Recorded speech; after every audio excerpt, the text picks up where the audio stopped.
இயேசுவின் நாமத்தினாலே உங்கள் அனைவருக்கும் அன்பான வாழ்த்துக்கள். டிசம்பர் மாதத்திலே உங்களை சந்திப்பதில் மிகுந்த மகிழ்ச்சி அடைகிறேன். இந்த மாதத்துக்கான வாக்குத்தத்தம் சகரியா 9:12. நம்பிக்கையுடைய சிறைகளே அரணுக்கு திரும்புங்கள், இரட்டிப்பான நன்மையை தருவேன், இன்றைக்கே தருவேன். ஆம் பிரியமானவர்களே, இரட்டிப்பான நன்மையை தருவேன் என்று கர்த்தர் வாக்கு கொடுக்கிறார். ஜனவரி மாதம் முதல் நவம்பர் மாதம் வரை 11 மாதங்கள் நம்மை கர்த்தர் நடத்தி கொண்டு வந்திருக்கிறார். சற்று திரும்பி பார்ப்போமே ஆனால், ஜனவரி மாதத்தில் மிகுந்த உற்சாகத்தோடு, சந்தோஷத்தோடு, பலவித எதிர்பார்ப்புகளோடு ஆரம்பித்தோம். ஆனால் மாதம் செல்ல செல்ல கொரோனா என்கிற தொற்று வியாதி நம்ம ஒவ்வொருவரையும் கலக்கத்துக்குள்ளாரையும் பயத்துக்குள்ளாரையும் கொண்டு போனது. ஆனால் கர்த்தரோ, நான் உன்னை கண்ணின் மணியை போல காப்பேன் என்று சொல்லி வாக்கு கொடுத்தார். அதன் பிரகாரமாக நம் ஒவ்வொருவரையும் காத்துக்கொண்டார். ஆம் பிரியமானவர்களே, அதற்காக நாம் ஒவ்வொருவரும் கர்த்தருக்கு மனதார நன்றி செலுத்தி துதிக்க வேண்டும். ஏனென்றால் இந்த உலகத்திலே எத்தனையோ பிரபலங்கள் மரித்து போய்விட்டார்கள். எத்தனையோ மனிதர்கள் நம்மை விட்டு கடந்து போய்விட்டார்கள். ஆனால் நமக்கு அவருடைய கிருபையை கொடுத்து நம்மை உயிரோடு காத்து வந்திருக்கிறார். அவர் நம்மை நினைத்திருக்கிறபடினாலே நாம் பழித்திருக்கிறோம். நாம் நிற்பதும் நிர்மூலமாகாமல் இருப்பதும் அவருடைய சுத்த கிருபை. அதற்காக நாம் நன்றி செலுத்த வேண்டும். அதோடு பிரியமானவர்களே, இந்த மாதத்திலே கடந்த மாதங்களை விட இரட்டிப்பான நன்மையை தருவேன் என்று கர்த்தர் கொடுக்கிறார். உங்கள் சிறையிருப்பை திருப்பி தருவேன் என்று சொல்லுகிறார். நீங்கள் எப்பேற்பட்ட சிறையிருப்பில் கடந்து போய் கொண்டிருந்தாலும் சரி, எந்த விதமான பலனையும் நீங்கள் அனுபவிக்காமல் இந்த ஆண்டிலே நான் இப்படியாய் முடிக்கப் போகிறேனோ என்று சொல்லி நீங்கள் அங்கலாய்க்கலாம். எத்தனை எதிர்பார்ப்புகள் ஆண்டவரே, ஆனால் ஒன்றும் நடக்கவில்லையே. என்னுடைய பாவ பழக்க வழக்கங்களிலிருந்து எனக்கு விடுதலை கிடைக்கவில்லையே. நான் எதிர்பார்த்த அற்புதம் எனக்கு நடக்கவில்லையே என்று சொல்லி நீங்கள் அங்கலாய்க்கலாம். பயப்படாதிருங்கள். எப்பேற்பட்ட சிறையிருப்பாக இருந்தாலும் சரி, வேலை ஸ்தலத்திலேயோ இல்லை வீட்டிலேயோ பயப்படவே பயப்படாதிருங்கள். கர்த்தர் பக்கமாய் நம்பிக்கையோடு காத்திருங்கள். அவர் உங்கள் சிறையிருப்பை திருப்புவார். ஆம்பரியமானவர்களே, தானியேல் எடுத்து பாருங்கள். சிங்க கெபியிலே சிங்கத்தின் முன்பதாக அவர் போடப்பட்டார். எப்பேற்பட்ட காரியம்! ஆனால் தானியேலோ சிங்கத்தை பார்த்து பயப்படாமல் அதை படைத்த தேவனை நோக்கி பார்த்தார்.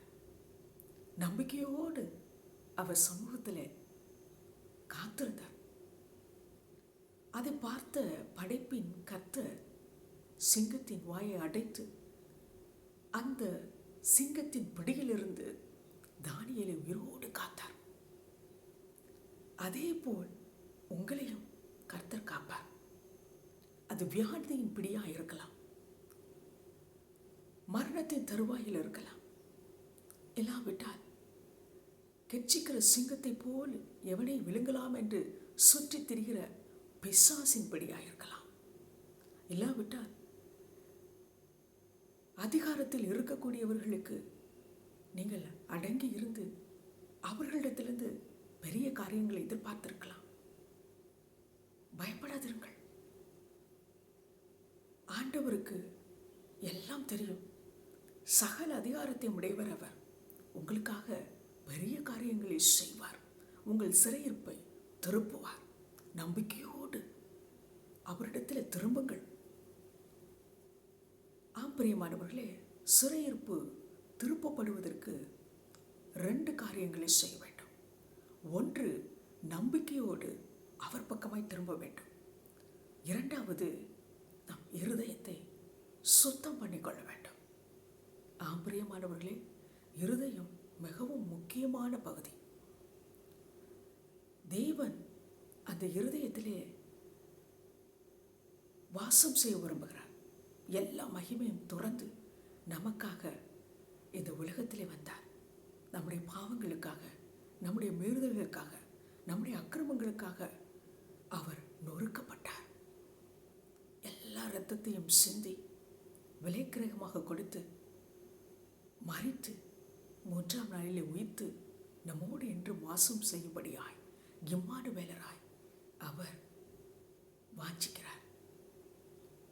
நாம் அவர் தங்கும் ஆலயம். நம் இருதயம் பரிசுத்தமாக இருந்தால், அழகாக இருந்தால், அவர் நம் இருதயத்திலே தங்கி வாசம் செய்வார். வீட்டை எடுத்து பாருங்கள். நாம் எவ்வளவு அழகாய் அந்த வீட்டை பராமரிக்கிறோம். அழகு பொருள்களை வாங்கி அழகுபடுத்துகிறோம். தினமும் அதை சுத்தம் செய்து அதை மிகவும் அழகாய் வைத்துக் கொள்கிறோம். அதே போல்தான் நம் இருதயத்திலும் தேவன் வாசம் செய்ய வேண்டுமானால் எல்லா அசுத்தமான காரியங்களை விட்டுவிட்டு, பொல்லாத சிந்தைகளை விட்டுவிட்டு நாம் நம்மை பரிசுத்தம் பண்ணிக்கொள்வோமே ஆனால் கர்த்தர் நம் இருதயத்திலே வாசம் செய்வார். அவர் நம்மில் வாசம் செய்யும் பொழுது நமக்கு அவர் துணையாயிருப்பார். அவர் நம் பக்கமாய் இருந்தால் நமக்கு விரோதமாய் நிற்பவன் யார்? கண்டிப்பாய் நம் சிறையிருப்பை திருப்பி அற்புதத்தை செய்வார். அதோடு பிரியமானவர்களே, இரட்டிப்பான நன்மையை தருவேன் என்று சொல்லுகிறார். 2 மடங்கு நன்மை. ஆம் பிரியமானவர்களே, இயேசு இந்த உலகத்திலே இருந்த பொழுது நன்மை செய்கிறவராயும் பிசாசின் பிடியில் இருக்கிறவர்களை விடுவிக்கும்படியாய் சுற்றி திரிந்தார். அந்த நாட்களிலே போக்குவரத்து வசதி அவ்வளவா இல்லை. ஆனாலும் ஜனங்கள் மீது உள்ள அன்பு நிமித்தமாக எல்லா இடங்களிலும் நடந்து போய் அவர்களுக்கு வேண்டிய அற்புதங்களையும் அதிசயங்களையும் செய்து ஒவ்வொருடைய சிறையிருப்பையும் திருப்பி அவர்களை ஆச்சரியப்படுத்தினார், சந்தோஷப்படுத்தினார்.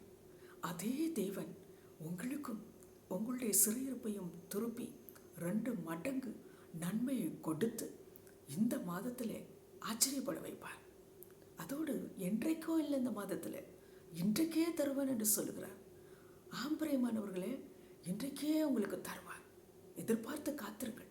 இந்த நேரத்தில் இது பார்த்து கொண்டு இருக்கும் பொழுதே நீங்கள் நினைக்கலாம், என் சகோதர சகோதரிகளுக்கு அற்புதத்தை நான் எதிர்பார்த்தேன், இதுவரைக்கும் கைகூடி வரவில்லைவே என்று.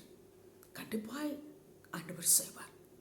தொழிலிலே ஆசீர்வாதத்தை விரும்புகிறேன், இதுவரைக்கும் நடக்கவில்லை என்று சொல்லி நீங்கள் அங்கலாய்க்கலாம். கர்த்தர் செய்வார். ப்ரமோஷனை கர்த்தர் கொடுப்பார். எதிர்பார்த்து காத்திருங்கள். கர்த்தர் உங்களுக்காக எல்லாவற்றையும் செய்து முடிப்பார். என்னோடு இணைந்து ஜெபிக்கிறீர்களா? இயேசுவை இந்த நேரத்தில் இணைந்து ஜெபிக்கக்கூடிய உங்களுடைய பிள்ளைகள் ஒவ்வொருவருக்காக நான் உங்களுடைய சமூகத்தில் நிற்கிறேன். அவர்களுடைய சிறையிருப்பு எப்பேற்பட்டதாக இருந்தாலும் இயேசுப்பா நீங்கள் விடுவீங்க. நம்பிக்கை இல்லாத சூழ்நிலையில் கடந்து போய்கொண்டிருந்தாலும் நம்பிக்கையை கர்த்தர் கொடுத்து இந்த நேரத்தில் எல்லா சிறையிருப்பையும் கர்த்தர் திருப்புவீராக. இருளின் பிடியிலிருந்தும் அந்தகாரத்தின் கிரியைகளிலிருந்தும் அவர்களை விடுவித்து கர்த்தர் பெரிய காரியங்களை செய்யுங்க.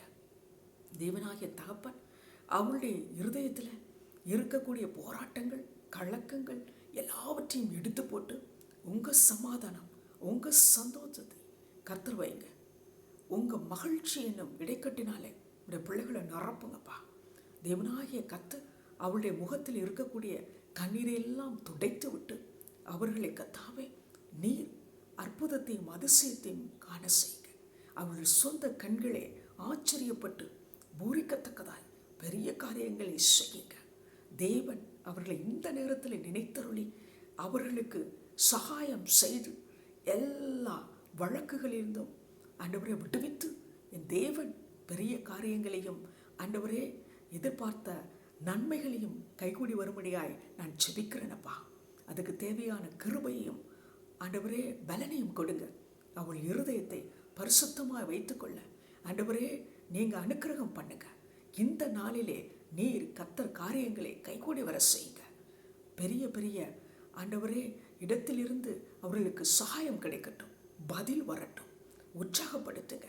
இந்த மாதத்தை ஒவ்வொரு நாளையும் ஒவ்வொரு நொடிப்பொழுதையும் ஆண்டவரே நீங்கள் ஆசீர்வதித்து கொடுத்து எல்லா சிக்கல்களுக்கும் புயல்களுக்கும் தவிப்புகளுக்கும் விலக்கி இப்படி பிள்ளைகளை ஆசீர்வாதத்தினால நிரப்பி 2 மடங்காய் அவர்கள் ஆசீர்வதிக்கப்பட்டு மகிழ்ச்சியை கண்டு அடுத்த வட்டத்தில் கடந்து போக கிருபை செய்யுங்க. இப்படி சமூகத்தில் தாழ்த்தி ஒப்பு கொடுக்கிறோம்.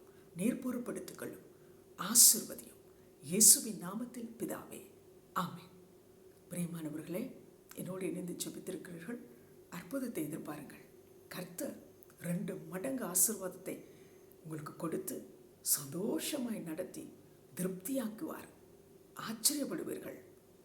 எதிர்பார்த்து காத்திருங்கள். இயேசுவின் நாமத்தில் ஆமென்.